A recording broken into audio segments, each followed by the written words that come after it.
Hello മച്ചമറ്റേ S V ന്യൂസിലേക്ക് സ്വാഗതം. അങ്ങനെ ടർബോയുടെ ട്രെയിലർ ഇറങ്ങിയിട്ടുണ്ട്. ട്രെയിലർ എന്ന് പറഞ്ഞാൽ ഇതാണ് മോനെ മലയാളികൾ കാത്തിരുന്ന ട്രെയിലർ എന്ന് തന്നെ പറയാം. ഒരു അടിപ്പടം എന്ന് പറഞ്ഞു നമ്മൾ അത് കാണുമ്പോൾ ഒരു രക്ഷയുമില്ല, കൊടൂരം മാസ് എൻ്റർടൈനർ എന്ന് തന്നെ പറയാം. ഇവിടെ എടുത്തു പറയേണ്ടത് വേറൊന്നുമല്ല, മമ്മൂട്ടി എന്ന 72-കാരനെയാണ്. നന്നായിട്ട് പണിയെടുത്തിട്ടുണ്ട് മമ്മൂട്ടി. നമ്മളോട് പല പ്രാവശ്യം അല്ലെങ്കിൽ ചില വീഡിയോസിലൊക്കെ പറഞ്ഞിട്ടുണ്ട് കയ്യിൽ മുറിവ് ഇതൊക്കെ, അന്നേരമൊക്കെ തമാശയായിട്ട് നമ്മൾ കണ്ടെങ്കിൽ ഒന്ന് ആലോചിച്ച് നോക്കുക. 72 വയസ്സിൽ മലയാള സിനിമയിലെ ഒരു നടനും ഇമാതിരി ഒരു മാസം പിടിക്കില്ല. അതാണ് ഇതിനകത്തുള്ള ഏറ്റവും ഹൈലൈറ്റഡ് ആയിട്ടുള്ള കാര്യം. പിന്നെ ഇതിൽ രാജ്ബീർ ഷെട്ടിയെ ഇറക്കി കഴിഞ്ഞപ്പോഴത്തേക്ക് ഐറ്റം വേറെ കൊല മാസ് ലെവലിലേക്ക് എത്തിയിരിക്കുന്നു. ആൾ ചെറുതാണെങ്കിലും ഒരു രക്ഷയില്ല. ഹെലികോപ്റ്ററിൽ നിന്നൊക്കെ വന്ന് ഇറങ്ങുന്ന ഒരു സീനുണ്ടല്ലോ, ഒന്നും പറയാനില്ല. അതായത് മമ്മൂട്ടിക്ക് വേണ്ടത് മമ്മൂട്ടിയെ വെല്ലുന്ന ഒരു വില്ലനാണെങ്കിൽ ഇതൊരു റേഞ്ചിലല്ല, പല റേഞ്ചിൽ മുകളിൽ നിൽക്കുന്ന വില്ലനാണ്. അതായത് ഒരു അന്യായ കൊടൂര വില്ലൻ എന്നുള്ളതാണ്.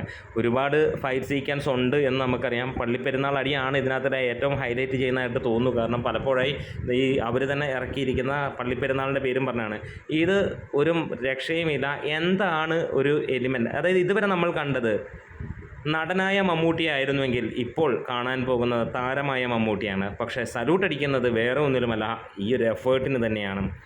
സിനിമ എങ്ങനെയാകും എന്നുള്ളതൊന്നും നമുക്ക് പറയാൻ പറ്റില്ല. പക്ഷേ ട്രെയിലർ കാണുമ്പോൾ ഇത് ഒരു രക്ഷയും ഇല്ലാത്ത സിനിമയായിരിക്കും എന്നുള്ളതാണ്. അതായത് നമ്മൾ ഈ പറഞ്ഞ പോലെ വിജയുടെ സിനിമ കണ്ടിട്ടും രജനീകാന്തിൻ്റെ സിനിമ കണ്ടിട്ടും കൈയടിക്കാൻ പോകുന്നതിന് പകരം ഇവിടെ മമ്മൂട്ടി സിനിമ കണ്ട് കൈയടിപ്പിക്കുന്ന ഒരു കാര്യത്തിലേക്ക് വരികയാണ്. മലയാളത്തിനും കഴിയും ഇങ്ങനെയെന്നുള്ളത്. പല മലയാളികളും ശ്രമിച്ചിട്ട് പരാജയപ്പെട്ടു പോയ യൂത്ത് വിങ്ങിനെയാണ് ഞാൻ പറയുന്നത്. അവരെല്ലാം ഈ ഒരു കാലഘട്ടത്തിൽ വിചാരിച്ചിട്ട് പാളിപ്പോയ ഒരു സാധനമാണ് മമ്മൂട്ടി എടുക്കുന്നത്.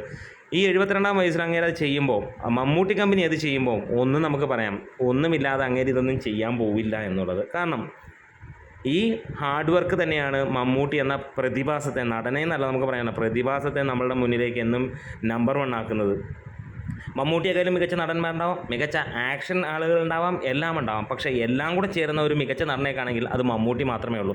ഓരോരുത്തർക്കും അവരവരുടെ ക്വാളിറ്റിയിൽ വലുതായിരിക്കാം, പക്ഷേ എല്ലാവരുടെയും ക്വാളിറ്റി ചേർന്നിട്ടുള്ള ഒരേ ഒരു നടനേ ഉള്ളൂ, അത് മമ്മൂട്ടിയാവുന്നു. അത് ഈ ഒരു ട്രെയിലർ തന്നെ വരികയാണ്. പ്രത്യേകിച്ച് വൈശാഖിൻ്റെ കയ്യിലേക്ക് കാര്യങ്ങൾ കിട്ടുമ്പോൾ നമുക്കറിയാം ചില പരാജയങ്ങളും ചില വമ്പൻ ഹിറ്റുകളും അടുപ്പിച്ചിട്ടുള്ള സംവിധായകൻ തന്നെയാണ് വൈശാഖ്. വൈശാഖിൻ്റെ ഒരു ടച്ച് ഇതിനകത്ത് നമുക്ക് ഫീൽ ചെയ്യുന്നുണ്ട്. എന്തായാലും ട്രെയിലർ ഒരു ഭീകര സംഭവമായിട്ടാണ് മുന്നോട്ട് വന്നേക്കുന്നതെങ്കിൽ തിയേറ്ററിൽ ഇതേ ലെവലിലാണ് സിനിമ പോകുന്നതെങ്കിൽ ഒന്നും നോക്കണ്ട, ഇത് ബ്രഹ്മാണ്ഡ സംഭവമായി മാറും എന്നുള്ളത് തന്നെയാണ്. അതിനുള്ള എല്ലാ വർക്കുകളും എഫേർട്ടുകളും മമ്മൂട്ടിയുടെ കയ്യിൽ നിന്ന് നമുക്ക് കാണാനുണ്ട്. മമ്മൂട്ടി കമ്പനി ആയതുകൊണ്ട് ഗ്യാരണ്ടീഡുമാണ്. എന്തായാലും പ്രതീക്ഷന് മുകളിലുള്ള ഒരു ട്രെയിലറാണ്. ഒന്നും പറയാനില്ല എന്നുള്ള ലെവലിലാണ്. നിങ്ങൾക്ക് കണ്ടിട്ട് എന്താണ് തോന്നിയെന്ന് കമൻസിലൂടെ രേഖപ്പെടുത്താം. Thank you bros.